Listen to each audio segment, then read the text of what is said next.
How to use GiroPay honest review.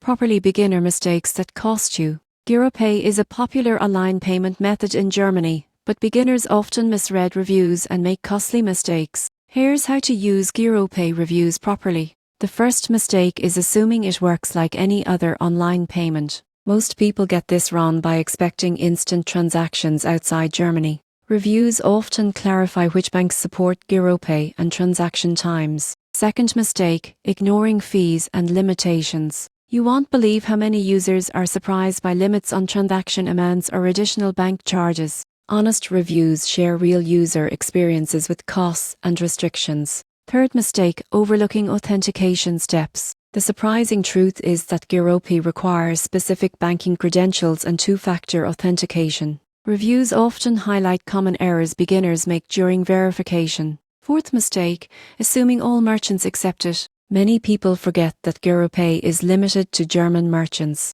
Reviews detail which platforms reliably accept it and where it might fail. Finally, failing to cross-check reviews with official bank guidelines is common. Always verify supported banks, fees and limits on GiroPay's official website to avoid surprises. Using GiroPay reviews properly means understanding transaction mechanics, checking fees, following authentication steps, confirming merchant acceptance, and verifying official guidelines. Avoid these beginner mistakes to make secure, smooth payments online.